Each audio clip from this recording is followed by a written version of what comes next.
नमस्कार विद्यार्थी पालक मित्र.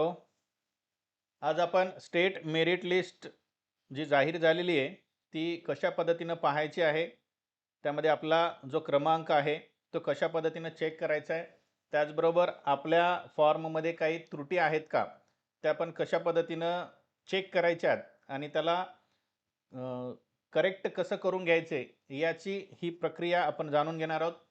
तर आम्ही एक तुम्हाला प्रोव्हिजनल मेरिट लिस्ट एक लिस्ट टाकलेली आहे. तर ती या पद्धतीनं आहे. ही आपल्या मोबाईलवर ओपन करायची आहे. ओपन केल्याच्या नंतर तुमचा रोल नंबर टाकायचा आहे. रोल नंबर टाकून सर्च करायचा आहे. तुमचा रोल नंबरनुसार तुमचं नाव त्याच्या समोर येईल. यामध्ये एका विद्यार्थ्याचं आपण सर्च करू. नंबर टाकायचा आहे. रोल नंबर टाकल्यानंतर हा नंबर येईल तुमच्या रोल नंबर, त्यानंतर सीईटी सेलचं नाव येईल, नंबर येईल, त्यानंतर तुमचं विद्यार्थ्याचं नाव, त्यानंतर EWS मध्ये कितवा नंबर आहे तुमचा, आणि हा जो क्रमांक आहे रेग्युलरमध्ये सिरियल नंबर तो आहे तुमचा SML महाराष्ट्रामधला स्टेट मेरिट लिस्ट, आणि कॅटेगरीमध्ये सुद्धा तुमच्या समोर तुमचा एक नंबर दिलेला आहे, तो आहे तुमचा कॅटेगरीचा नंबर. पण काही विद्यार्थ्यांचं काय झालेलं आहे की डॉक्युमेंट अपलोड करत असताना त्यामध्ये व्यवस्थित केलेले नाही आहेत. मग ते एकतर कन्वर्ट झालेत ओपनमध्ये किंवा फॉर्म रिजेक्ट पण झालेले आहेत. तर मग ते का रिजेक्ट झालेले त्याचे कारण कसे शोधायचे आणि कशा पद्धतीनं बघायचे तर आपण ते पाहू. ज्या विद्यार्थ्यांच्या समोर असं काही लिहिलेलं नाहीये किंवा लॉग इन मध्ये सुद्धा काही डॉक्युमेंटची पूर्तता दिसत नाहीये तर त्यांनी काही करायची गरज नाही. ज्यांनी समोर काही लिहिलेले आहे, जसं आता नाव हे विद्यार्थ्याचं आहे खुशी कल्पेश सुराणा, तर या विद्यार्थ्याच्या समोर काय लिहिलेले कन्वर्टेड लिहिलेलं आहे. तर कन्वर्टेड का झालेलं आहे, ओपन कन्वर्टेड का झालेलं आहे, तर इनव्हॅलिड EWS सर्टिफिकेट असल्यामुळे हे विद्यार्थी EWS मधून सरळ ओपन मध्ये गेलेले. तर असे अनेक विद्यार्थी आहेत ज्यांनी फॉर्म भरत असताना कॅटेगरी सर्टिफिकेट बरोबर टाकलेलं नाहीये तर ते ओपन मध्ये कन्वर्ट झाले. त्यानंतर नॉन क्रिमिलियर असेल, व्हॅलिडिटी फक्त OBC आणि SCBC जर सोडले बाकी सर्व कास्टला तुम्हाला व्हॅलिडिटी देणं कंपल्सरी असणार आहे. हे विद्यार्थ्यांनी लक्षात घ्यायचे. नसेल तर सरळ ओपन मध्ये तुम्हाला फायनल मेरिट लिस्ट मध्ये तुमचं नाव त्याच्यामध्ये येणार आहे. त्यानंतर अजून काही विद्यार्थी बघू ते कशामुळे इनव्हॅलिड झालेत.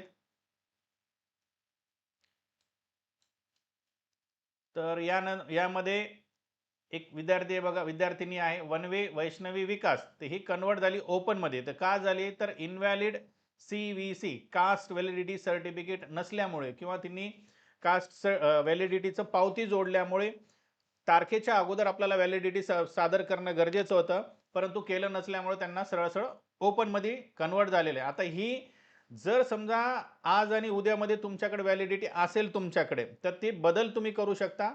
म्हणजे 20 ऑगस्ट 2026 पर्यंत तुमच्या फॉर्ममध्ये तुमच्या डॉक्युमेंटमध्ये किंवा काही क्युरी असेल तर ती क्युरी कंप्लीट करू शकता, करेक्ट करू शकता. तर ती त्याची तारीख किती आहे तर 20 ऑगस्ट 2026 सायंकाळी 5 वाजेपर्यंत करू शकता. तर हे झालं आपण मेरिट लिस्ट या पद्धतीनं चेक करायचे. त्यानंतर तुम्हाला एक रिजेक्ट लिस्ट पण पाठवलेली आहे. यामध्ये तुमचं नाव नसेल, रिजेक्टमध्ये असेल तर तुम्हाला रिजेक्टमध्ये असो किंवा मेरिटच्या SML मध्ये असो ते तुम्हाला लॉग इन चेक करायचे आणि लॉग इनमध्ये आपल्याला आपले डॉक्युमेंट व्यवस्थित आहेत का, काही त्रुटी आहे का त्यामध्ये सुद्धा कळू शकतं. पहिल्यांदा काय करायचे तर स्टेट मेरिट लिस्टमध्ये आपलं नाव चेक करायचे. नाव चेक करत असताना पहिलं रोल नंबर किंवा सीईटी सेलचा रोल नंबर टाकूनच चेक करायचा, जेणेकरून करेक्ट त्याच्यामध्ये येईल. त्यानंतर तुमच्या समोर तुमचं नाव बरोबर आहे का, जेंडर बरोबर आहे का, कॅटेगरी बरोबर आहे का चेक करायचे, आणि तुमच्या समोर लाल अक्षरामध्ये काही कन्वर्टेड किंवा काही अडचणी आहेत का हे चेक करायचे. ते चेक केल्याच्या नंतर कसं की तुम्हाला लक्षात येऊन जाईल की त्याच्यामध्ये काही अडचण आहेत का. त्याचबरोबर मग प्रॉब्लेम असेल तर आम्ही एक तुम्हाला लिंक पाठवणार, त्या लिंकला क्लिक करायचे. तुमचा जो ID पासवर्ड आहे तो टाकायचा आहे. म्हणजे आता या विद्यार्थ्याचा रजिस्टर ईमेल ID जे आहे तो ईमेल ID टाकला आम्ही, त्याच्यानंतर पासवर्ड टाकला आणि साइन इन करायचे. साइन इन केल्यानंतर असं तुमच्या समोर येईल तुमचं नाव आणि centralize admission process registration register नाव म्हणून यावर क्लिक करायचे. ते क्लिक केल्याच्या नंतर असा एक टॅब ओपन होईल, मेडिकल अँड आयुष एज्युकेशनला क्लिक करायचे. त्यानंतर bachelor of medicine and Ayush एज्युकेशनला क्लिक करायचे. हे क्लिक केल्याच्या नंतर टॅब ओपन होईल. सध्या वेबसाईट थोडंसं एरर दिसते, तर हे पुन्हा एकदा लॉग इन करून बघूया विद्यार्थ्याचं आपण. लॉग इन होतंय. थोडंसं सध्या एरर जसं आलं तर पुन्हा एकदा लॉग इन करून आपण वारंवार लॉग इन केलं तर ते व्यवस्थित येऊन जाईल. आपण एकदा पूर्ण त्याचं लॉग आउट करू. लॉग आउट करून ही अशा पद्धतीनं तुम्हाला लिंक देण्यात येणार आहे. त्यामध्ये आय डी पासवर्ड टाकायचा आहे. आय डी पासवर्ड टाकल्याच्या नंतर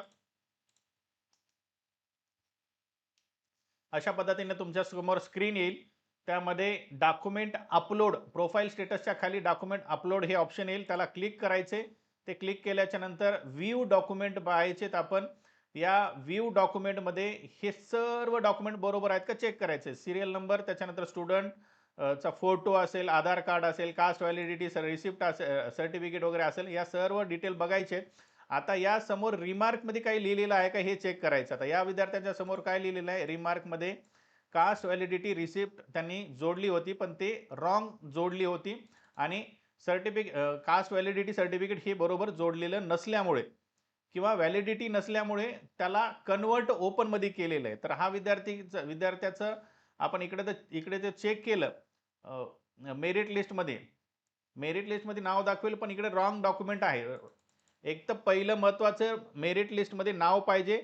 आणि मेरिट लिस्टमध्ये नाव असल्याच्या नंतर सुद्धा तुम्ही लॉग इन करून तुमच्या लॉग इनमध्ये तुमचे काही डॉक्युमेंट्स एरर वगैरे असतील तर हे तात्काळ लॉग इन करून पाहायचे.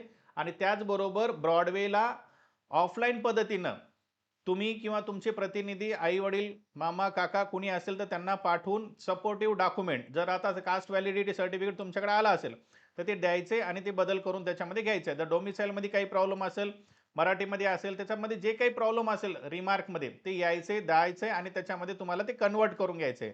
अशा पद्धतीनं हे प्रोसेस कंप्लीट करायची आहे. विद्यार्थी पालकांनी लक्षात घ्यायचे, 20 ऑगस्ट 2026 सायंकाळी 5 वाजेपर्यंत ह्या तक्रारी नोंदून घेतल्या जातील. त्यानंतर तारीख संपल्यानंतर काही फॉर्ममध्ये त्रुटी असेल, चुका असेल किंवा फॉर्म रिजेक्ट झाला असेल, त्याला काहीही करता येणार नाही. हे विद्यार्थी पालकांनी लक्षात घ्यायचे. आणि हा व्हिडिओ 2 ते 3 वेळेस व्यवस्थित पाहून त्याच्यावर कारवाई करायची. जर तुमच्याकडे हे होत नसेल, काही अडचण असेल तुम्हाला, तर सविस्तर येऊन तुम्ही ब्रॉडवेला भेट द्या. पण शेवटची तारीख जी आहे ग्रीव्हियन्स डेटची, उद्या म्हणजेच 20 ऑगस्ट 2026 सायंकाळी 5 वाजेपर्यंत ह्या नोंदी द्यायच्या आहेत. हे विद्यार्थी पालकांनी लक्षात घ्यायचे. या व्हिडिओमध्ये इतकंच. थँक्यू. धन्यवाद.